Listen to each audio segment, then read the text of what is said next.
సామాన్యులాగా లోపలికి పంపిస్తుంటే అడ్డుకున్నారు. చెప్పమనండి, అది చెప్పించండి.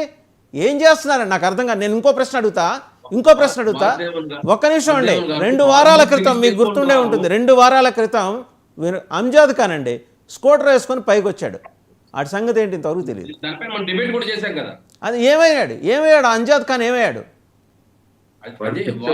ఇప్పుడు కొంతమంది ఇలాంటి తప్పిదాలు జరిగితే దానిపైన మనము ఏదో జైల్లో పెట్టేసి ఉరిసిలో తీలేము సార్. నేను ఆ మాట అనలేదండి, మీరు అంటున్నారు పదే పదే. మీకు ఆ ఇంటెన్షన్ ఉందేమో, నాకు ఆ ఇంటెన్షన్ లేదు. వాళ్ళు వచ్చి లెంపలేసుకోమనండి, స్వామికి ఇలా లెంపలేసుకోమనండి. ఖచ్చితంగా చేపిస్తారు సార్ వాసుదేవ్ గారు. ఖచ్చితంగా ఎవరు మీరు నేను మాట్లాడుకున్న తర్వాత చేయిస్తారా? వాళ్ళకి తెలియదు ఆ ప్రోటోకాల్. కొండ మీద ఏం ప్రోటోకాల్ ఏంటి అనేది ఈఓకి జేఈఓకి చైర్మన్ కి తెలియదా? క్షమాపణ చెప్పించలేరు కదా వాళ్ళు. మీడియా ముందుకు తీసుకొచ్చి వాళ్ళ క్షమాపణ చెప్పించలేరు కదా. అక్కర్లేదండి. కొన్ని వాళ్ళు పెద్దోళ్ళు డబ్బు చేసిన వాళ్ళు, మేము ఫలానా వాళ్ళు క్షమాపణ చెప్పారని ఒక ప్రకటన ఇవ్వండి. ఆ దేవుడు ముందు అందరూ సమానులే. Sir, don't try to justify your stand అండి. నేను చెబుతున్నా, టీటీడీని వని ఇలా భుజాన్ని వేసుకొని రామాకండి. వాళ్ళు తప్పిదం చేస్తే నాయుడు గారి లాగా ధైర్యంగా బోల్డ్గా చెప్పండి తప్పు జరిగిందని ఆయన చెప్తారు. ఖచ్చితంగా అదే మేము కూడా చెప్తున్నాం. ఆ రోజు ఏదైతే యాత్రికులు వైకుంఠ ఏకాదశికి చనిపోవడం కూడా తప్పిదమే చెప్పాం కదా. ఆ రోజు మేమే దాన్ని సమర్థించలేదు కదా. అదే విధంగా మొన్న మా ముస్లిం వ్యక్తి స్కూటర్లు వేసుకొచ్చి మధ్యస్థిమితం లేక మాట్లాడినాడంటే దాని అధికారులు పంపించడం కూడా తప్పే అని చెప్పాము. అదే కరెక్ట్ అని చెప్పలేదు కదా. ఇది కూడా తప్పే.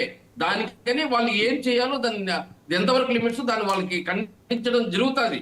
అంతేగాని దానిపైన మనం చర్యలు తీసుకునే దానికి లేదు కదా అని చెప్తున్నాను. అదేవిధంగా గోశాల గురించి చెప్తున్నారు.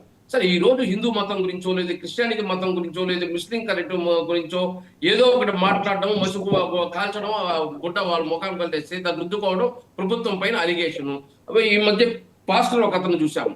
అతను ఏదో డ్రింక్ చేసి అదేదో యాక్సిడెంట్ చనిపోతే ఏదో ఎన్డీఏ కూటమి దిక్కున ఆయన మర్డర్ చేయించినట్టుగా ప్రచారం చేశారు. అదే విధంగా మొన్న గత ప్రభుత్వం పింక్ డైమండ్ గురించి పెద్ద ఆరోపణ చేసింది.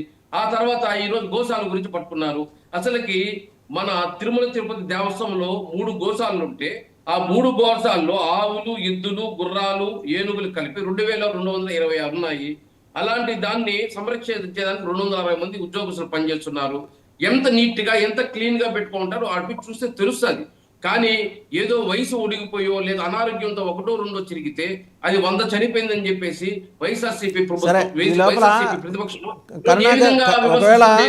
ఒకవేళ అదే జరిగితే కరుణాకర్ రెడ్డి గారు ఏం మాట్లాడారు చూద్దాం. ఒకసారి చూసి మళ్ళీ మన చిన్నపరెడ్డి గారి దగ్గరికి వెళ్దాం.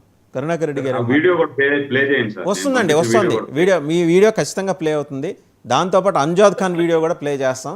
ఇంతవరకు అంజాద్ ఖాన్ సంగతి ఏంటో తెలియలేదు. ఆయనకు మరి షోలేలో నటించాడని ఆయన దండేసి దండం పెట్టి ఎవరైనా కుర్చీలో కూర్చోబెట్టారు.